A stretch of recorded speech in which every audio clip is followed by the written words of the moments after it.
And many of them are in prison. But we are here. So thank God that we are here. And again, it's my hope and prayer that we find it in our hearts to constantly see the need to represent those people. Those people that took it upon themselves to represent us in hell. They are there.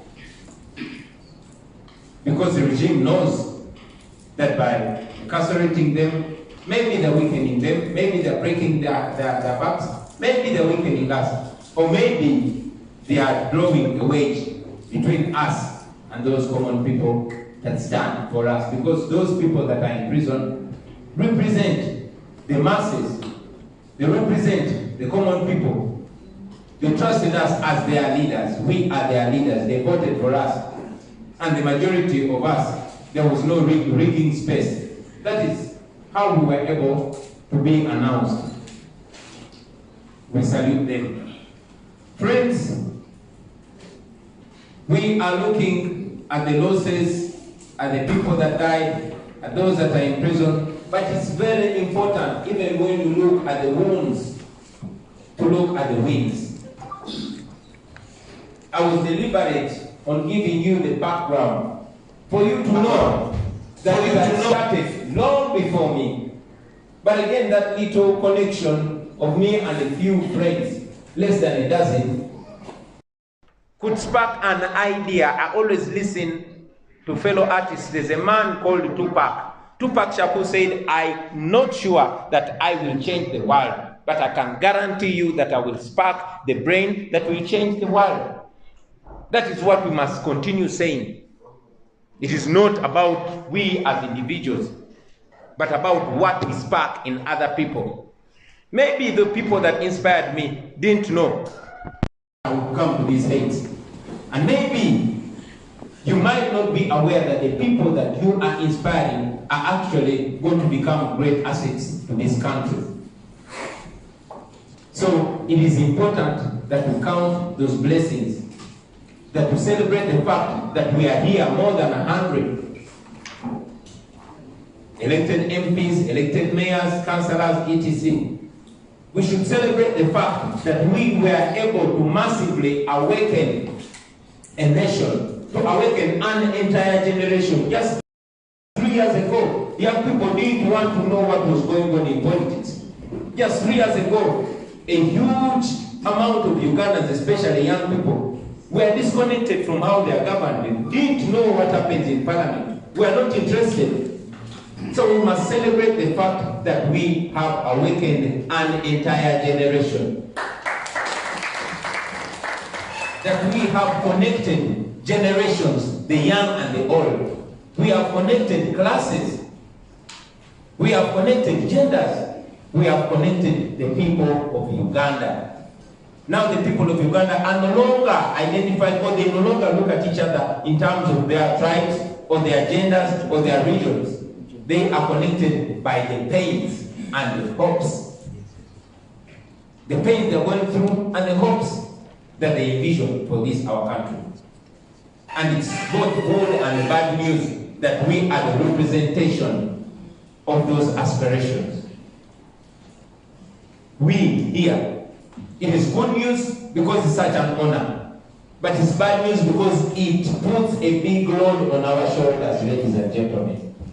A very big load. While we celebrate for having one, I want you to know, comrades, that they gave us a big responsibility and we ran a big risk. Because to whom so much is given, so much is expected. And those are the expectations that the people of Uganda have in us today. So while we are here, ladies and gentlemen, thinking about those that pass on, thinking about those that are in prison, and of course agitating for more, it is important to identify what drives those our people and drives us. I'll tell you what drives me. What drives me is the fact that the entire nation believes in us.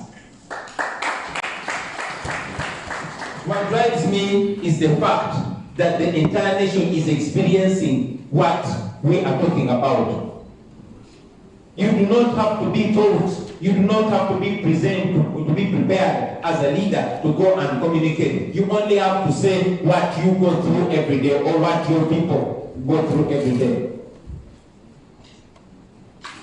I am motivated by the fact that the people of Uganda have largely taken a lead, and we, the leaders, are only connecting with the people who we do not have to convince.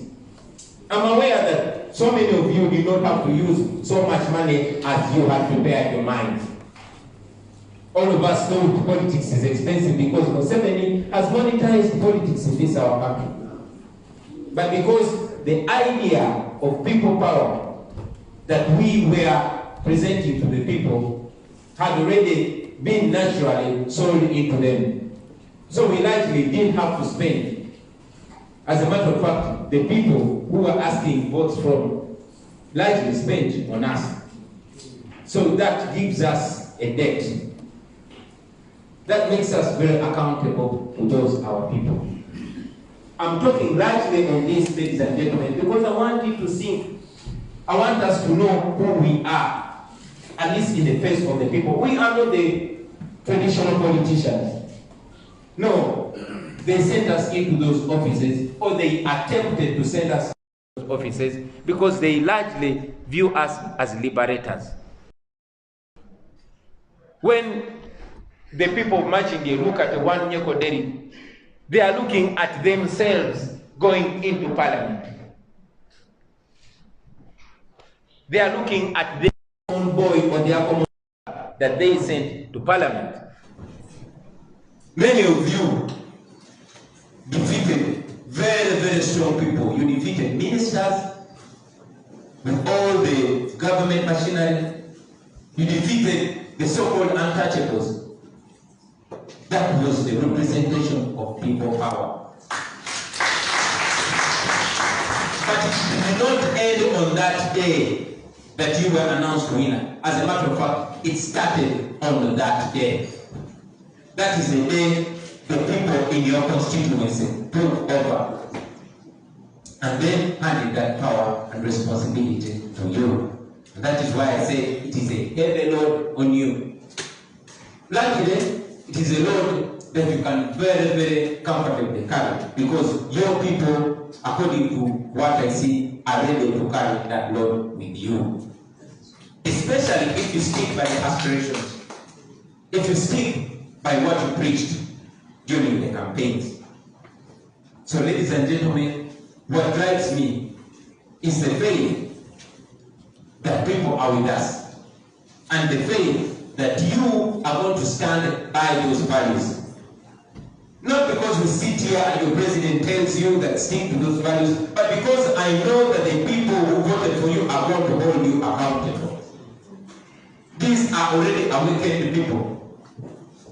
I see it tempting us many times to try and fit into the honorable MP stature, in the mayor stature.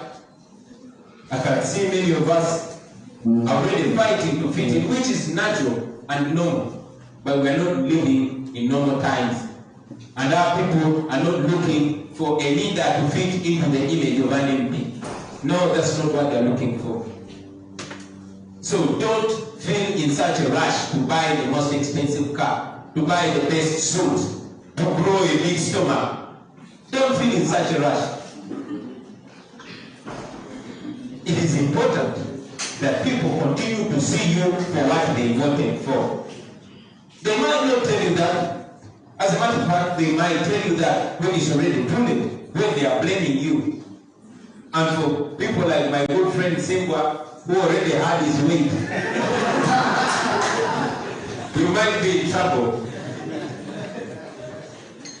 You know, that was the right moment, don't take him very seriously, but he has weight and it's questionable for the voters. Now, ladies and gentlemen, we are here to discuss quite a lot, but most importantly, to prepare our minds. One, for what is at stake, for what we are facing and what we are about to face in the coming days. First and foremost, where are we? We are in a country that is led by a brutal dictator who is very smart, who has mastered the art of being a benevolent dictator, who has mastered the art of running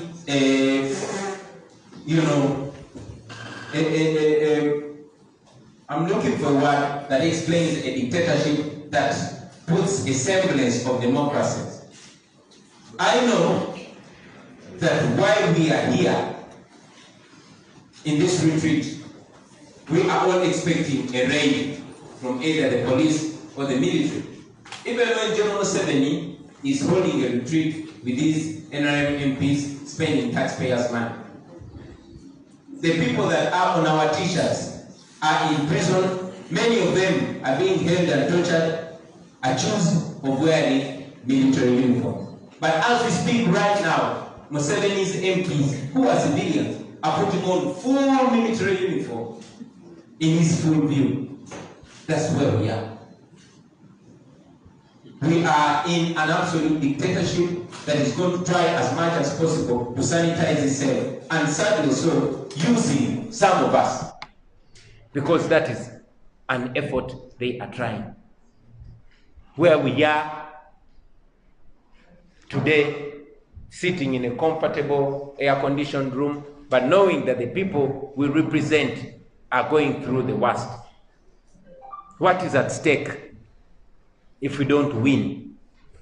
If we don't win this struggle, it might take the people of Uganda back so many years. If we don't win this struggle, which Museveni is struggling so much to ensure that we fail, it will mean that there will only be trials and no success. If we don't win this struggle, it means constant death of our people. Forget the deaths in hospitals because there are no drugs. Forget the death of women giving birth. Forget the children that die in avoidable situations. I'm talking about the death, the state-sanctioned murders on a daily. In your constituencies, people are being abducted, picked, tortured, women raped, etc., etc. So we must remind ourselves while we sit here to not be comfortable, to not think that it is, normal, it is formal. We are members of parliament, so we are treated as such. No, we are not being treated as such. And as a matter of fact, the people that we represent are being haunted, murdered, and that is not going to stop.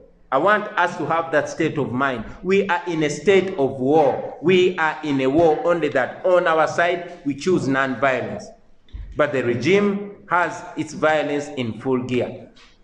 I want us to be reminded of that. If we have that at the back of our mind and anchor all our thoughts and all our deliberations on that, we will be connected to our people.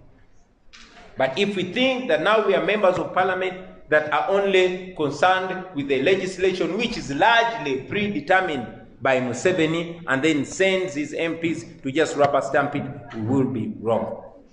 It is important that we are constantly reminded of the real facts that are ongoing. Some of us that read the Bible, there's this story of the children of Israel when they were coming from captivity. They were heading to Canaan, but there's a place that they reached before, and many of them relaxed. And yet Canaan was still ahead. Some of them actually died there. So please don't die along the way. Don't feel like you've arrived. We are not where we are supposed to be. I was speaking to one of the leaders, and he indeed was worried, because he said the biggest problem to the struggle are those politicians that win positions. We have a duty to debunk that. We have a duty to be seen that indeed people entrusted us and we are pushing their struggle ahead. We must not relax. I will also remind you of some of the things that many people don't want to talk about, that there's an attack on everything and everyone, on every institution. Some of our Muslim friends were just mourning the death of their sheikhs. And we all know that their deaths are questionable. And then we, the Catholics, are also mourning deaths of our eminent religious leaders. And it's clear that their deaths are questionable. In the recent past, you've all been on social media and you've seen what is ongoing. What you see is real. That is where we are as a country. And it's important for us not to relax because the enemy, the oppressor, has not relaxed. Our people, every now and then, are motivated to know that, okay, now this time we have more members of parliament. Maybe our agitation will be more. Now we have more mayors, we have more leaders. Those comrades are fronts for the fight. They are not eating places. They are not relaxing places. In Uganda, bachita chiwejo ngawo modeta natuka temuwumula mikwano jange. There's no time to rest. And there's going to be every effort, those that are visible and those that are discreet, to ensure that you relax your mind, that you be at peace, that you fit in your new profile as a member of parliament, as a mayor, to be at peace, to start thinking of business, to start marrying a second wife. Do not be taken by that, comrades. That has been the undoing of most of the people that have been struggling against Museveni. There's going to be every effort, of course, to divert us and divide us, most importantly, as the best way to derail us. I want to briefly remind all of you that we started out as a people power movement, which was and is still owned by the people of Uganda, which is the rallying call, because that is what we represent today here. When we came up with the National Unity Platform, that we told our people that it is the political wing of people power. And indeed, the National Unity Platform is serving an idea, which idea is people power. We must ensure that people continue to see us as a representation of people power. To ensure that they don't see us as yet another political party that comes to fit in the political terrain and then proceed. We must constantly be answerable to those our people. We must constantly be a representation of people power. You are people power registered. You are people power elected. And your bosses are still the people of Uganda. It is extremely important to remember that and act that. And before I conclude, comrades,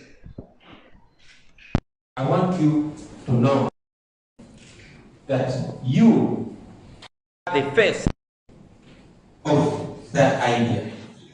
You can make it, you can break it. You can motivate the people of Uganda, you can deflate them completely by what you do and what you don't do. That's the kind of responsibility that you are as members, that you have as members of parliament, that you have as mayors, as councillors, as leaders of this, our party, as leaders of this, our idea. Like I said, we promised to people that we'll be their servants and they will be our bosses. We promised a new Uganda. And even before we arrive there, they must see us working and representing that new Uganda with what we can do. We have a certain extent of ability, at least. So people must see that new Uganda. Because as we move, we're moving to becoming government. The struggle is still ongoing, but at least you have a certain front. So what you do on that front is going to reflect so much on what the people do on the ground. Very importantly so. I'll also, comrades, remind all of you as elected leaders to live like those people who elected you. We have a population that is very, very easily detachable to the leader, especially if they see you changing from the person that you were. I'm not a perfect person, but at least I want to try as much as possible to give an example or a sample of an NUP leader, of a people power leader. Our people might be worried that now that you're there, like all politicians, speak very nicely before they are voted into office. And as soon as they are voted into office, they will choke it out. So here we are. That's why I was telling you, comrades, you are in no rush to buy a new suit. You are in no rush to buy a new car. I would actually discourage those fancy and expensive cars. They don't only detach you from the struggles, the daily struggles of the people, but it even saves your money. You are in no rush to fit in. That is not what we represent. All of us were, bigging up President Magufuli when he discouraged luxurious. Not that you shouldn't live nice, but be a representation of what we would be if we were in office. What are we representing now? Because what you do now is what the people will see you would have done if you were a minister or if you are in government. It has to start with you, the individual. Then from you, the individual, it goes to us as a team. And from us as a team, it will trickle down to the nation. It's very important that we communicate that we continue to be the reflection of those our people. Don't fall in love with money. Don't, set your bar high. You will eat and get satisfied in your usual restaurant. But when you go to that kafunda, it is not just the eating. You might not know, but that's where you get most of your communication. That's where you connect with the people. That must not be lost. Of course, there's so much more that we'll discuss when the media is out of here. But it was important to let you know, comrades, that we must keep the hope alive. And that hope is represented by you, ladies and gentlemen. Let's keep the hope alive. The world is looking at us. People are watching us. They are looking at what we do and what we fail to do. And lastly, I will tell you that Museveni is targeting you. The reason why we took quite a while to metamorphosize into a political party is because Museveni has mastered the art of dealing with the political parties. They look out for the leader, they look out for somebody that holds office, or they look out for the most outspoken and compromise them. Of course, targeting either their greed or their fear. So be aware that you're being targeted. You're being followed by the dictators' compromising efforts, and you're being followed by the eyes of the people whose hopes are entirely on you. I am confident that you can overcome that. I am confident that we'll be back in yet another retreat where none of us has been alone. But again, I want to inform you of this so that you know. And as we communicate, I'm sure some of the more experienced comrades will update us on how General Museveni has been operating for the last 35 years. But all those challenges, comrades, are surmountable. We are here with the people that have overcome those challenges and temptations. And yes, we know people that have failed to overcome those challenges and temptations, and we know how they ended up. Because at the end of the day, nobody can ever win the people. Nobody. Now, very finally, I want you to know that what we are up to is moral. We are not wrong to be into this. We've been able to overcome our challenges, not because of our power, not because we are too intelligent, but because even God is on the side of those that are suffering.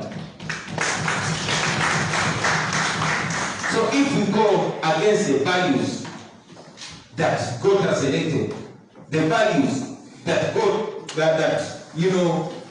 has protected by God, we will not only be betraying the people of Uganda, but we will be betraying God. But if we stick and hang in there, if we persevere, which I'm confident we will, friends, I can guarantee you that you will find many more people joining us and leaving the dictator, because he has nothing more to promise them other than intimidate them. I was watching General Museveni telling members of parliament that he doesn't like how they deliberate. He doesn't want members of parliament standing up and raising points of order and points of information, because he's used to ordering them, and that's why he dresses them in military uniform, as if they are going there to serve the military. We were deliberate to dress like this, to remind ourselves that these are the representation of suffering Ugandans who did not go in the comfortable workplaces that we've been elected to, but these are the people we are accountable to. These are the people to whom we owe our offices. These are the representations of the millions and millions of the people of Uganda, who, if we continue representing, we shall really be the people power that we say we are. So with those few remarks, comrades, I welcome you, and I want to wish you fruitful deliberations for God and my country.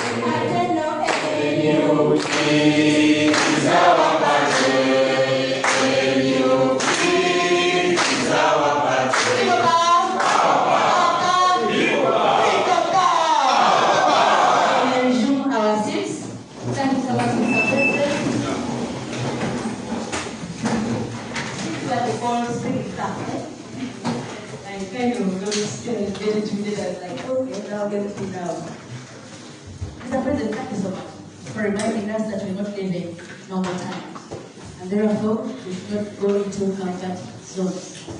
We must live and lead aspirations of our people who elected us. Thank you, Mr. President. We may applaud you once again. Pardon me, Mr. President, I forgot to introduce your seniors, your colleagues, the Deputy Presidents. Allow me to introduce the Deputy President, Honorable Nabeshe John Baptist, MP Manjia.